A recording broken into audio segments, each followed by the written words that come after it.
Okay, so far we have defined heap properties. Okay, so we've looked at min heap property. Okay, so and we have looked at heaps as an array that can also be visualized as a binary tree, a very special binary tree. All right, we have visualized this. Now we have to do heap operations. What heap operations are we interested in? Well, we are interested in inserting elements into the heap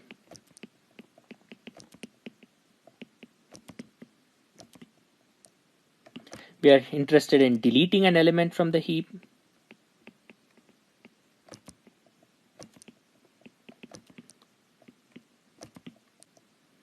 and we are interested in converting an array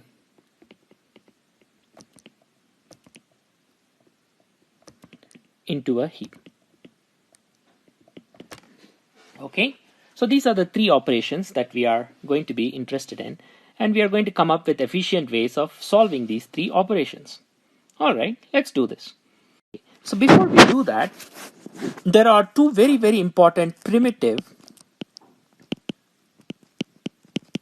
we need to deal with. And these primitives have very fancy names. They're called bubble up and bubble down. Okay, bubble up and bubble down. So we will first talk about bubble up and bubble down. Okay, so what is the idea here? So imagine a heap that is broken. What does it mean? That the heap property fails to hold. All right, that the heap property fails to hold, but broken in just one place. So let's set up the scenario. What is the scenario? Let's imagine a heap.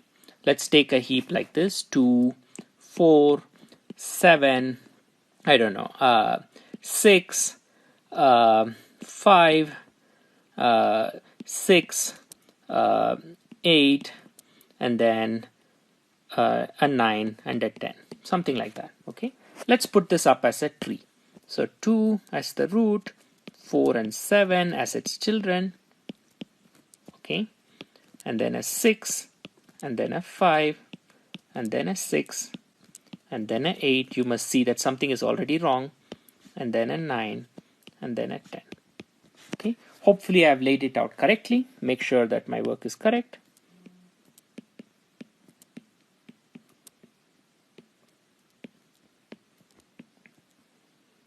I'm writing down the positions in the array. Okay, so where is the min heap property failing? Well, it holds everywhere, holds here, right? Holds here, but holds here, but fails in one place and fails here. Okay, so let us say that the min heap property fails in one place.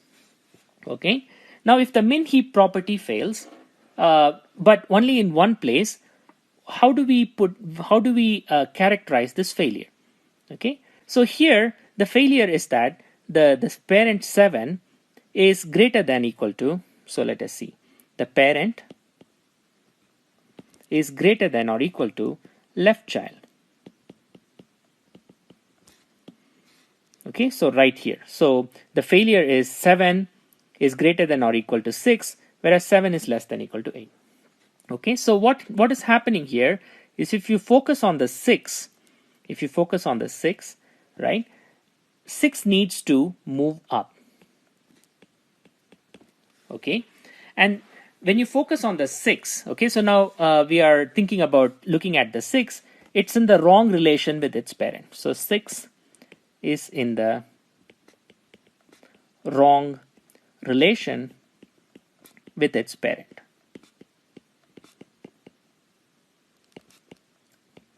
So it needs to do what? It needs to move up. but everything else is fine. Everything else is fine. Okay, so this is a situation we look at. Okay, and the operation that's going to achieve this is called bubble up. So what is bubble up going to do? Very, very simple. Bubble up means swap my value with my parent if whatever my value is going to be in the wrong relation with my parent. All right, so I'm just simply going to swap my value with my parent, and this is only done if I am going to be less than or equal to my parent. If I am going to be less than or equal to my parent, I swap, and now after the swap, the tree changes. How does it change? Okay, so this is how it changes. So now 6 is the parent, 6 is now the new parent, and 7 is the left child. They have just swapped places. All right, so now that they have swapped places, is 6 in the right position? Well, there's only one way to find out. Look at 6 and its relation with its own parent. Now, is 6 in the correct relation with 2? Yes, so then we are done. Now we are done. All right, so in this case, you just did one swap and you're done. All right, how is this swap done? Well, I know I'm bubbling up. In this case, I'm bubbling up 6, which I have identified to be the culprit or to be the element that's in the wrong position. All right, and that's at position 6. I know its parent must be at position 3, so I've done a swap with its parent. So in the array, now 6 gets here and 7 gets here. So the array gets changed, and now I look at 6 and its parent, which is in the right position, and I am done. All right, let me give you an example where you may need to do more operations on bubble up. Okay, here is another example. Right.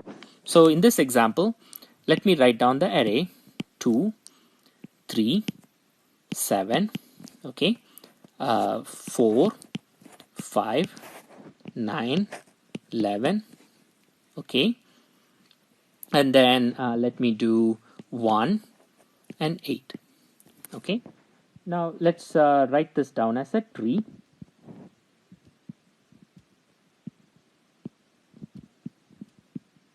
I'm not going to draw the arrow from the parent to the child. It's kind of obvious here, right?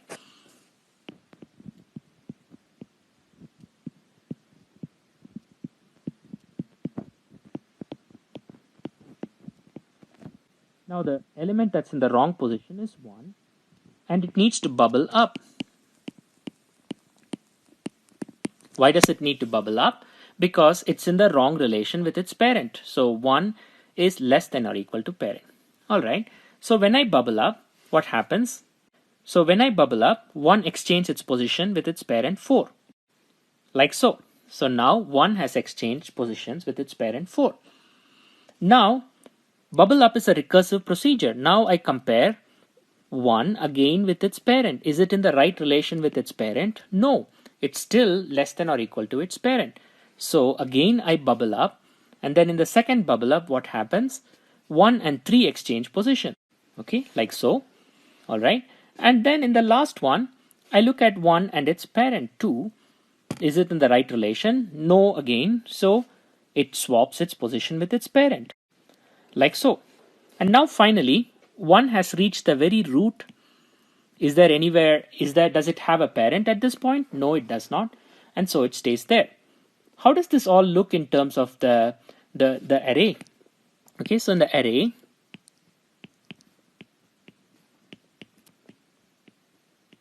okay, so in the array, you have 1 here.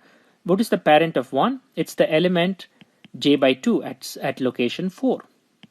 So now you do a swap. Okay, so when you do a swap, so 4 and 1 exchange positions. All right, so let me circle this to say they exchange positions. Now again, you look at 4 and 2. Okay, so if you look at 4 and 2, well, it's not in the right position with its parent. So you again exchange. Okay, so sorry about the mess with the color. All right, now again, is 2 in the right position with its is the 1 in the right position with its parent? No, so you swap again. And then everything is fine, okay? But as you bubble up, you notice that everything else is not going to be affected, not affected, not affected. And that's because of the heap property. Okay, you don't have to worry about the other elements because you're naturally going to maintain heap property everywhere else. And that's why you're using bubble up, because the heap is just broken at one position and you're trying to fix it. All right, so what does the pseudocode for bubble up look like?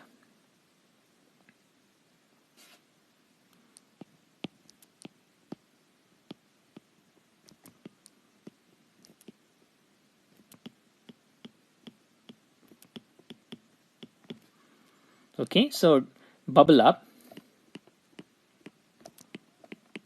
let's call the heap A. It's not quite a heap because it's broken in one position.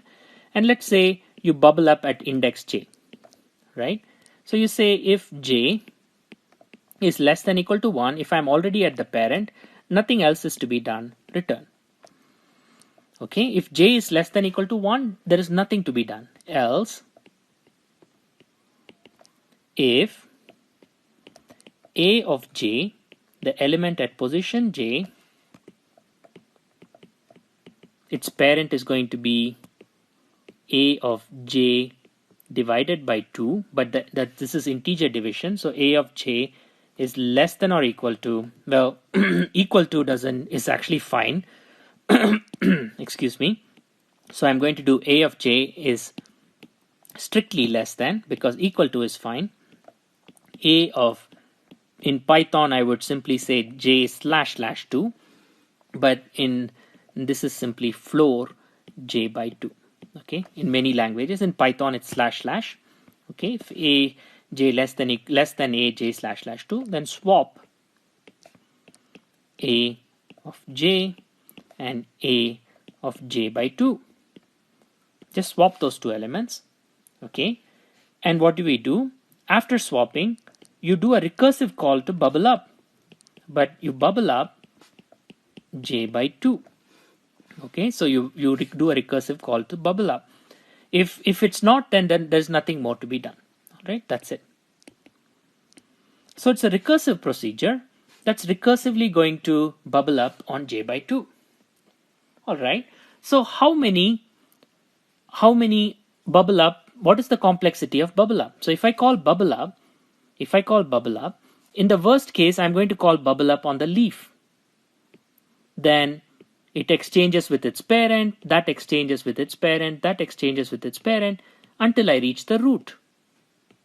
Okay, so in the worst case, the number of calls to bubble up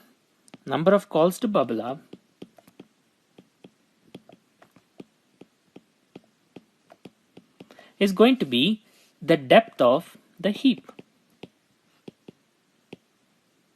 or the number of levels in the heap. All right, so how many levels are possible in a heap? Well, the number of levels that are possible in a heap is very easy. So if a heap has n elements, its parent has to be n by 2, whose parent has to be n by 4, whose parent has to be n by 8, until I hit 1. How many steps do I need if I keep dividing a number by 2 until I hit 1? Well, the answer is very simple. This is just log to the base 2n steps. Okay, and we solved this in one of the assignments, hopefully. Okay, you already saw this. So this is going to be the complexity of bubble up is going to be theta log n. Does it matter which base? It doesn't matter because I put a big theta in front of it. So bubble up works in theta log n. Okay, so if, for example, you have a heap with 1,000,000 elements, which is roughly, let's say, 2 to the power 19, then bubble up is going to be proportional to 19 operations. It's going to be really fast. Even if you have 1,000,000 element array, you're going to be doing it in 19 operations or 20 operations. Okay, so it's going to be rather fast. All right. Now there is one more operation, bubble down. Can you imagine when we are going to do bubble down? All right. So imagine a heap that's broken in a different way, where an element is in the right relation with its parents but not in the right relation with its children. How does that work? Let's take a look. So for example, let us take an example of a heap. I'll draw it as a tree directly, just to illustrate this more carefully.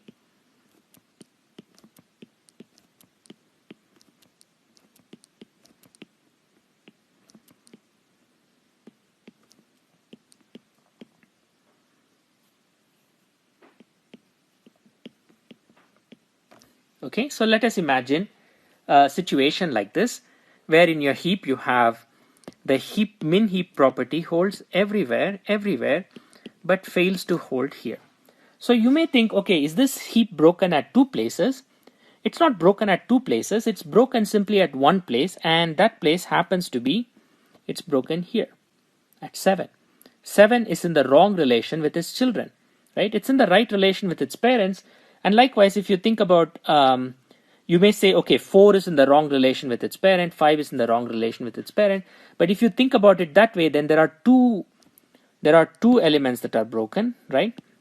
So if you think about, for example, if you say the blame lies here with 4 and 5, that's a little problematic, because in this case there are two elements that would be broken. It's much easier to say the blame actually lies in 7. In that case, you say, okay, 7 is the broken part, right? 7 is the broken part, because I imagined a heap that's just broken in one place. So in this case, let me put the blame on 7 rather than on 4 and 5. Okay, so in that case, 7 needs to bubble down, because it's in the wrong relation with its children. Okay, bubble down.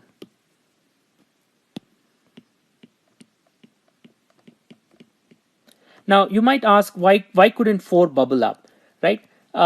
Yes, 4 could bubble up, and that could fix the situation here, maybe, right? But it's not always guaranteed to fix the situation, right? So for example, when is not it guaranteed to fix the situation? Let me give you a different example. So suppose instead of a 5, this was actually, let us say, a 3. All right. So if this was actually a 3, then if I bubbled up 4, it's not going to work. I would have to bubble up maybe the 3. All right. So it gets more complicated. So instead of bubbling up either 4 or 3 or fixing that, or let's say, there were things further down along, okay, and everything further down was fine. So for example, let's take this 4, and let's say there is a 4, and there is another 4, okay, and this is only possible if there is a 10, at 12. Okay, so let's say there is things further down. Okay, so in this case, if I said 4 is broken and 4 needs to bubble up, it doesn't quite fix the situation, because then 7 just comes down and it doesn't quite fix the situation. Okay, so the easiest thing to do is to think of 7 as bubbling down. Okay, so 7 is the broken element and 7 is bubbling down. And remember, we are never going to call this as a user. This is going to be used as a primitive by other operations. So this is going to be more clearer in a second. All right. So if 7 is going to bubble down, how is the heap needs to change? Which of the two elements needs to replace 7 so that things are fixed? And in this case, you will see that if I took 7 and if I took the smaller of its two children, in this case 3, and I swap 7 with 3, I can fix the problem. All right. So in this case, to fix the problem, swap 7 with 3. All right. So this is an example of bubble down, and that fixes the problem. What happens after the problem is fixed? After the problem is fixed, you get a new heap that looks like this: 2, 4, 9, 11, and then instead of 7, you have a 3 and a 4 and a 7. Okay. And now this heap is completely okay. It has the min heap property. All right, but this may not always be the case. You might have to keep bubbling down recursively. So let me give you an example where you might have to do more bubble downs. Okay, so here is an example.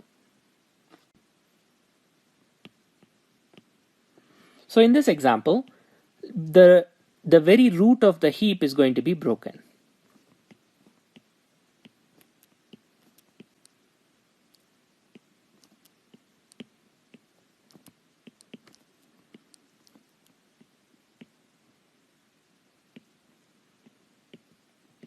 Okay, here is an example of a heap.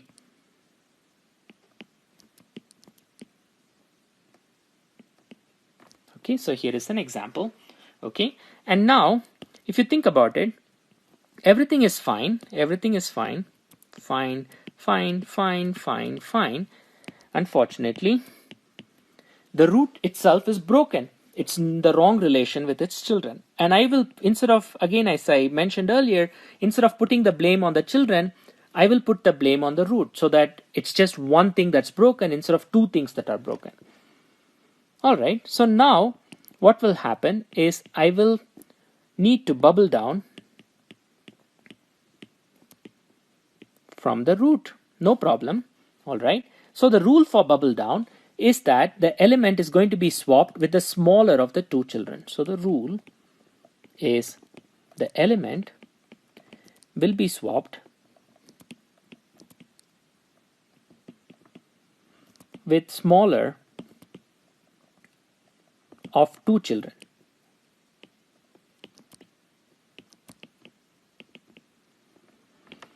Okay, so here for 15, which one is the smaller of the two children? The answer is very simple. It's the element here at 2. Okay, so this is the smaller child. So I'm going to swap 15 and 2. All right, so let me do the swap. So 2 goes up here and 15 comes down here. And now these two relations are fixed. Very good. Okay, now let's look at 15. Unfortunately, moving 15 down here means that its relation with its left and right children are no longer going to be correct. All right, so I fixed the relation up top, but now 15 is in trouble with its two children. No problem. Let's continue to bubble down. So bubble down. If I bubble down 15, which of the two children is going to replace 15? Well, the smaller of the two. And in this case, the smaller of the two children is this child 9. Okay, so that's going to be swapped with 15. So let me do the swap.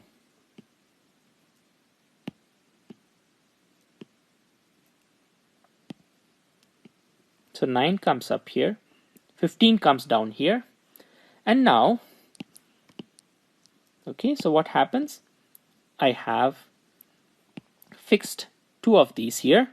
But now I have broken more, right? But every time I'm pushing things down, what is broken has gone downstream. All right.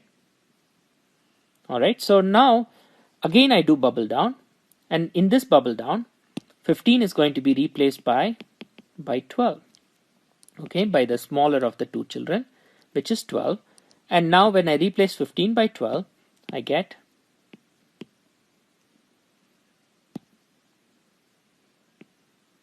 okay, so let me fix this.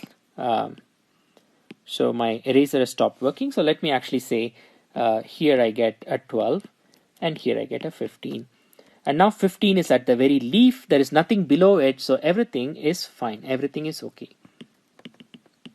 So in this case, by bubbling down the element that's broken, I have fixed the problem. All right, so let me write down the procedure for bubble down. Okay, and you will see in a second why bubble up and bubble down are perfect for implementing other heap operations. So bubble down A with, let's say, the thing that's broken is at position J. All right, now here's the basic idea. If 2J plus 1 is greater than, now I have to see if A has a left child or A has a right child. Okay, so if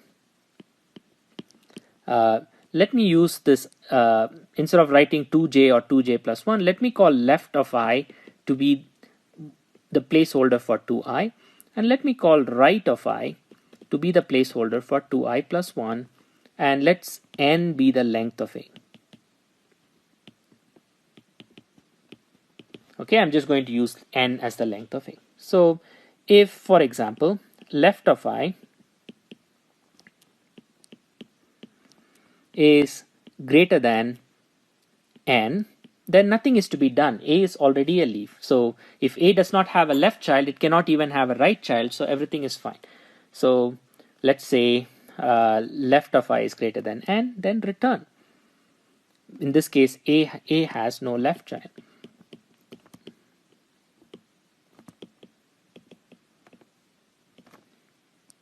Okay. Now, if A has one children,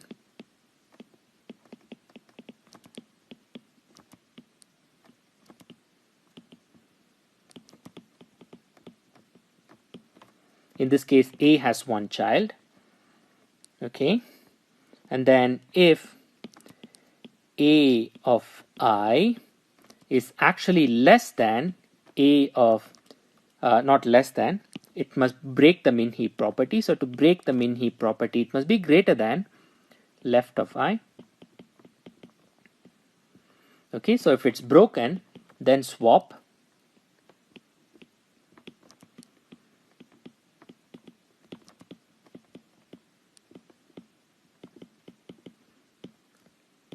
okay, swap A of I and A of left of I. And just for form's sake, even though you will see that this is not needed in this particular case, let me simply say do a bubble down recursively on left of I. Okay, so this is when A has one child, exactly one child. Okay, else A has two children.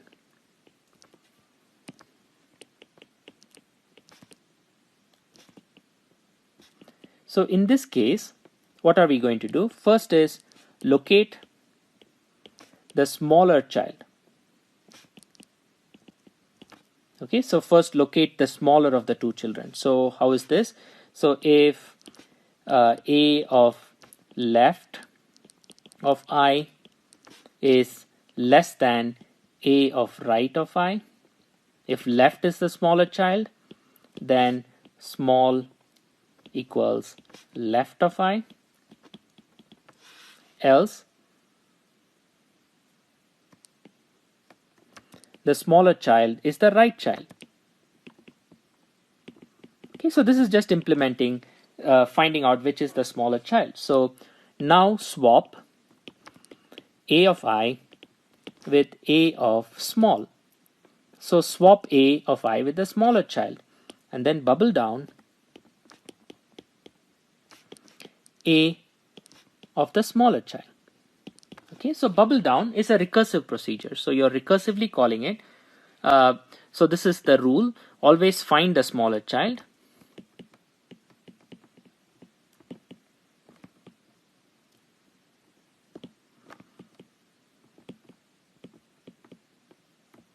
And swap with the smaller of the two children and recursively bubble down. Okay, so what's the worst case complexity of bubble down? So in the worst case, you might want to you're starting to bubble down at the root, and then you go bubble down to the left child, and then you bubble down to its left child, and then you bubble down to its left child until you reach the very end of the array. Okay, so when you're bubbling down, you're doubling at each step until you reach the very end of the array. So how many times do you double? 1, 2, 4, 8, 16, 32, and so on until you exceed n? Answer is again theta log n. So this is the number of steps that bubble down requires, same as bubble up, except you analyze it from the top down instead of from the bottom up. Alright, so now that we have declared bubble up and bubble down, we have to now quickly solve the problem of heap operations.